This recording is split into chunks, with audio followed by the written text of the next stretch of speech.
Hi there, my name is Miss Townsend and I love math. Welcome to Math with Townsend. This video is for grade 10 students who are studying quadratic relations, and it's question number 8 in a series of questions that are word problems related to quadratic relations. Here's the question. Computer software programs are sold to students for $20 each. 300 students are willing to buy them at this price. For every $1 increase in price, there are 6 fewer students willing to buy.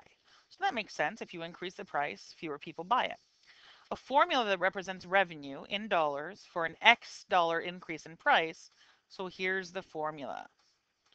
So again, let's look carefully at this formula and try to make sense of it. And then we'll see what we're supposed to do mathematically. So revenue, which is R, says that revenue is usually recorded as revenue equals price times number sold, right? For example, if I sold lollipops for 50 cents and I happen to sell 100 of them, then my revenue would be 50 bucks. Good. So price times number sold. So let's have a look at this equation. Revenue equals, so originally it was $20 a piece for each of those pieces of software, and 300 people were willing to buy them. But we're going to increase the price by X dollars. So this is $20 plus whatever I increase. So this must represent price. Now again, we know that originally 300 people were willing to buy, but every time I went up by X, I lost 6 people. So this must represent number of people who bought it or the number sold. So revenue is always price times number sold. And here we see old price and new price. Old number sold, new number sold. So that's making sense of this equation from that perspective. Now let's make sense of it from a purely mathematical perspective. Right now, this equation is given to me in factored form. So you're certainly allowed to leave it in factored form, and I would actually recommend that. But just because you're here and it's a video, let's see what happens if we perform FOIL on this particular question. So I'm going to do firsts, outsides, insides, lasts. And then I'm going to collect like terms and get a feel for what's going on. So now we can look at it with sort of the more standard way we look at quadratics. For example, we know that there's a $6,000 starting value. Revenue, if X is 0, so if X is 0, our revenue is 6,000. Does that make sense? Well, if we don't change the price at all, that's what X is, right? X is the dollar amount of price change. If we decide not to change the price, we're going to make $6,000. Okay, a starting value of $6,000 in our revenue. What else do we know? Well, we know that we have a negative parabola. So the scenario looks something like this. Here's the increase in price. Here's the revenue. We're going to start at 6,000 and we're going to increase. And then eventually we're going to get to some sort of best scenario. And then we're going to decrease. And presumably we might raise that price so high that we end up with, well, no revenue. Now here's an interesting question. Does this side of the parabola exist? If X is the number of price increases, does it make sense to say a negative X? So can you lower the price? Well, it makes sense to say that yes, you can actually also lower the price and get a negative value. So there's probably going to be actually 2 different scenarios here in terms of getting to that yucky 0 situation. Because we could, instead of raise the price and lose people, it looks like we could also lower the price and gain people. But we know that if we lower the price too much, we don't make money as a company. And alternatively, we know when you raise the price too much, we don't make much money. And we're looking for that sweet medium where we can optimize the revenue. So again, the equation was given to us in factored form, which is very nice, but sometimes it's nice to see it written out in standard form so we can make sure we really truly understand this scenario. So now let's look at what we're supposed to do. Where does the 20 plus X term come from? Well, we've already talked about this. So $20 is the initial price. That's the original price that we're going to sell the software for. And so we're going to add X dollars. That's the price change. So this whole term represents the price of the software. So where does the term 300 minus 6x come from? Well, we know 300 is the initial sales. So we're initially, before we do anything, we're going to sell 300 of these pieces of software. So minus 6x means that we're going to lose, not loose, pardon me, we're going to lose 6 people for every X increase in price.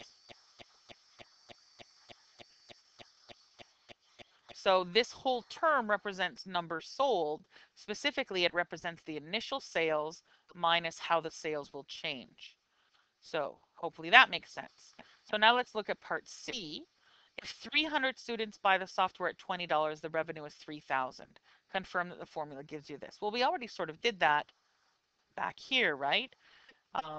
Because if 300 students buy at $20, that means X is 0. So this scenario we're talking about is where X is 0. And if I let X equal 0 in this equation, we have 20 times 300. Yes, we still have a revenue of 6,000. So that's all of these 3 questions, A, B, and C, were really designed to help you really truly understand where this formula comes from. So you're not just seeing a formula and blindly doing math with it, you understand where it comes from. Let's see what we have to do in part D. I thought so. We're going to now maximize revenue and determine what price results in the maximum. So maximizing. In order to maximize, usually what we do is we find the roots. Now it's already factored. That's nice. If it's already factored, why not take that to our advantage and find the roots? And I was going to say by factoring, but just simply find the roots. Again, it's already factored. So here we have a bracket times a bracket, and they equal 0. So if this bracket is 0, it doesn't matter what's in this bracket. 0 times anything is 0. So what is it? What value of X makes this first bracket 0? Solving, I get a value of negative 20. Alternatively, if the second bracket is 0, I don't care what's here.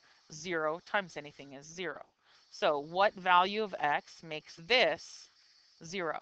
So again, I'm going to solve.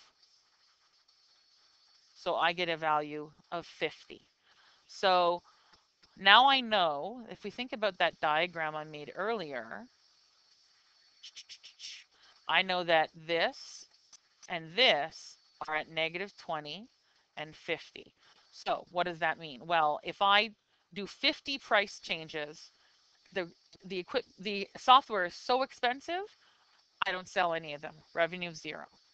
Alternatively, if I decrease the price by $20,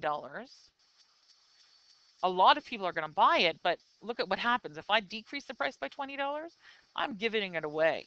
That's why I have a revenue of 0. So those are my 2 roots, but again, we're not looking for roots right now. We're looking for the vertex. So here, let's calculate the axis of symmetry by finding the midpoint of those roots. So x equals 15 is the midpoint, which means that my vertex lies at 15 comma something. And how do I figure out what that is? Well, we're going to use the formula and sub 15 in. So x is 15. So subbing that in, we get 35. 300 minus 90. So 35 times 210. So getting out my calculator now. The rest I was doing in my head, now I'm tired of it. 7,350. So the maximum revenue is 7,350. when the price is 20 plus 15. So apparently we're going to maximize our profit if we sell the software at $35. We know we're going to lose some customers, but we're making more money on every sale, and that's where the maximum comes from. And then finally, what are the largest and smallest values of x that can be used? So again, let's think about the scenario. We have a value over here of negative 20 and a value over here of 50. We know that if x is negative 20, think about what happens to the price of the software. If x is negative 20, the software has a price of $0.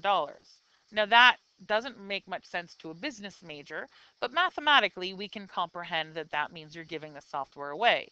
If x is anything below $20, so if, for example, if x was negative 21, then what would that mean?